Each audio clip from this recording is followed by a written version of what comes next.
morning, darling. Good morning, good morning, good morning. I'm drinking iced coffee today. I'm in my garden and I ventured out here. It's such a beautiful day here. I hope you're having a beautiful day wherever you may be.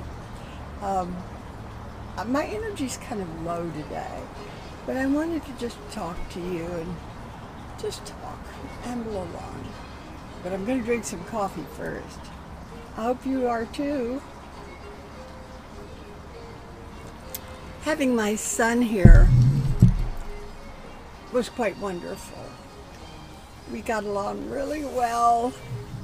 I made up my mind before he came because sometimes you get into arguments that are not very pleasant. So I made up my mind, and I think Sean must have too, that I am love. So everything I do has to come from a place of love. Everything I say has to come from love. And that's not hard. It's really easy. And I did something else. Before Sean arrived, I tried to see myself through his eyes. And I actually tried to put myself inside him in terms of his perceptions.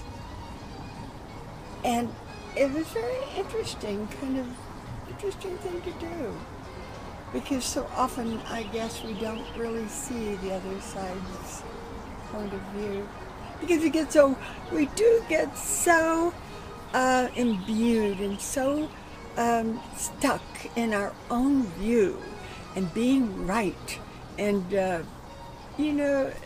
a lot of the teachers say, do you want to be right or do you want to be happy? So, and what does the right thing mean anyway?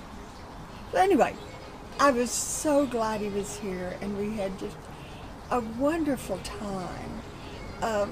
It was interesting when he left. I felt so lonesome because we'd had such a good time that I missed him more than those times when we argued, because then I was glad to see him go. But it was very kind of melancholy when he left, and I'm still feeling a little of that. But we were very busy, went to 2 films. Molly Shannon came over and we did a video that now I can't find on my computer. It just disappeared. And she's so wonderful and just a tremendous person. And we had a good time. Life is funny, isn't it? Whatever it is.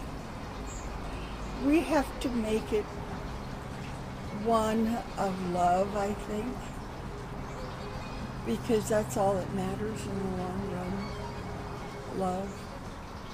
And there's all kinds of love, as we all know. I just want to mention that Corby read my manuscript, and he wrote me the most beautiful note. Corby, I hope you'll post that where other people can see it, because it lifted my spirits. It brought me to tears. He really got my book. He really got what peeing on hot coals is all about. And the whole, the long strand of connections with my family and what happens to people. And all of that, and of course the religious part that I rejected completely. It's just so awful what religion does to people, I think.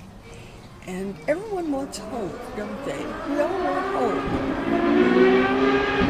hope. Those people in that car are going to need hope. They're going to need more than that. They have a crash. God, every once in a while I hear those cars. And out here in my garden, of course, I hear them more than I do inside. But anyway, rambling along here, darling, I just want to read a little something to you from Peeing on Hot Coals. And I haven't done this before. This is when I was a teenager in Waurika, Oklahoma. And it was during World War II, at the end of the war, but not quite at the end.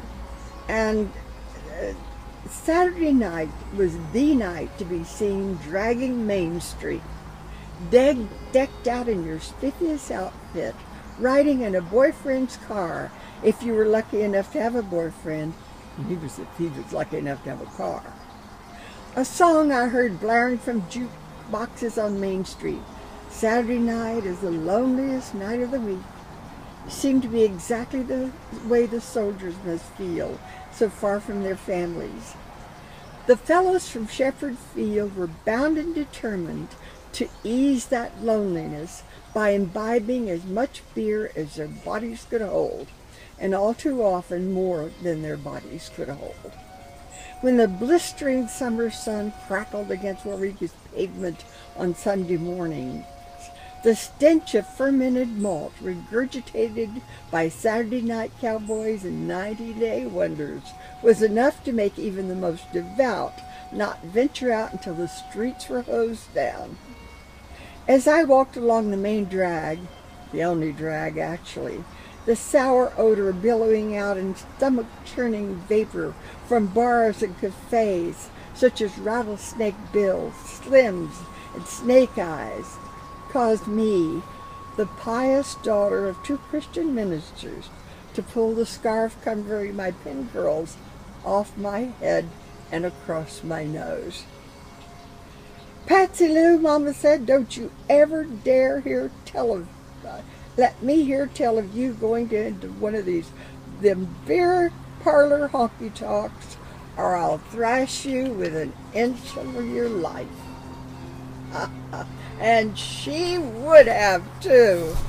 That was after my father died, and my mother had to rear two children with all the others were grown and away from home, but without money. And she was very stern. And she was so afraid, I know now, that I would get pregnant when I was untouched by human hands. You know, it was like I was afraid. I was so afraid. And thank God I was, I guess, to some degree. But I look back at my mother, as stern as she was, and I think, what would I do under her circumstances? 8 children, 2 babies inside of her, dead until they could be gotten out.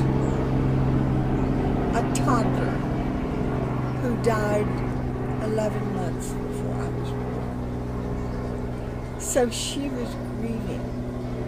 She was grieving all the time she was pregnant. And she had to be. And she was grieving even after I was born. And I don't think, in looking back, I'm sure that it was like I couldn't take the place of that baby who died.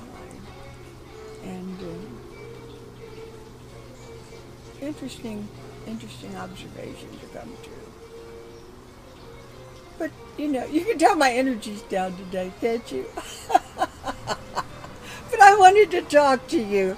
And I especially wanted to say thank you to Corby. That was the most beautiful response to my book that I can imagine.